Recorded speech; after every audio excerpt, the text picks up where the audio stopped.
Hi, this is Dave. He runs the gold mine in McCormick. He's going to teach us how to sluice.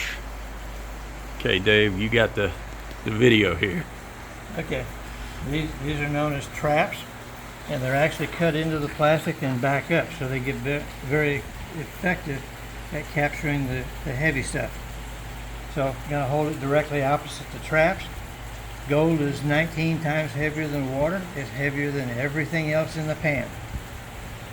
We're going to agitate it and let the heavy stuff go to the bottom of the pile, and it will go there quickly.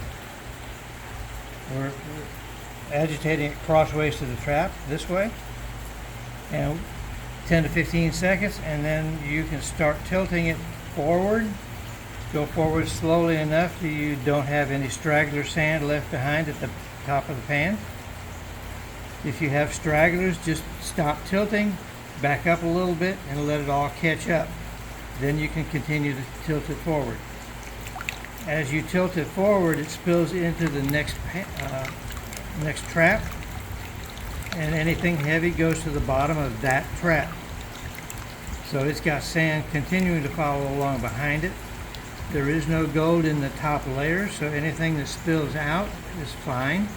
You need to lose some of it anyway, but you don't want to pour the sand out. Just let it walk out on its own. When you run out of water, the sand will stop moving. Just stop shaking it, drain off the excess water. The pile gets tight. Okay? Not a good idea to try it until you figure out exactly what you need to do to make that work.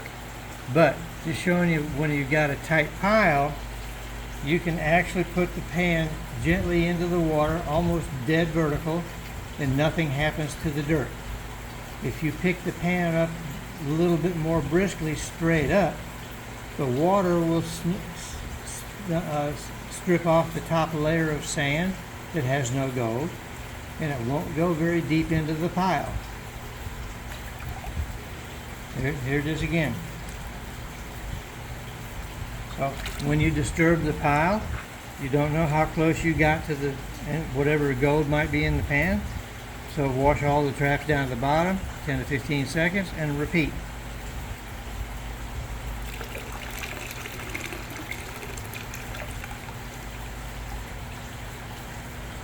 Skim off the top. You're not skimming out of the traps, you're skimming above the traps. If you'll notice, every trap still has sand in it. If you got any gold in the pan, it's still in one of those traps. So you repeat that until you get down to about a spoonful of sand remaining total. Wash out all the traps. Use plenty of water. Migrate the sand to the smooth side of the pan. Hold it on about a 45-degree angle and gently agitate it. Put the gold on the bottom. Pour out the excess water. By excess water, what I mean is when you hold the pan like this, the water doesn't go more than about halfway up on the pan. You need that empty space to work with. This is the part that sounds terribly complicated, but once you figure it out, it's really quite simple. The gold is halfway between the end points, halfway between the top and the bottom. Literally, it's right there. So that's the part of the pile you don't want to mess with until the end of the technique. What we're going to do is use this water to wash that dirt off of the pile without disturbing the gold. So what we're going to do is submerge the pile, tilt, and stop. Submerge, tilt, and stop. Every time you tilt it, the water drags some of the material off the top of the pile. Stop on every stroke to let this water stop moving and let the sand settle out down here.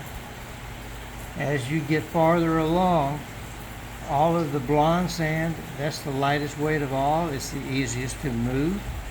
When all the blonde sand moves off, that pile will get dark gray. That is iron oxide based. It is way heavier than the blonde sand. It is much more difficult to make it move. You must resist the urge to get more aggressive. And the less material you have remaining at the top of the pan, the more gentle you need to be. So I'm going to continue to tilt, submerge, tilt, and stop.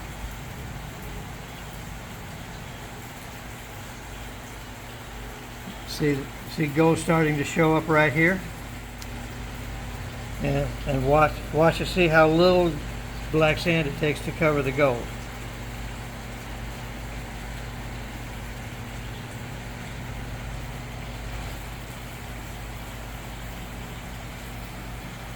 If you'll notice, the black sand moved away, and if you get really gentle with it, the gold is the last thing to move.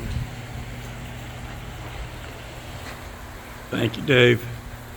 So That was a great, that's actually 3 pieces of gold right there. yeah, that was a great class.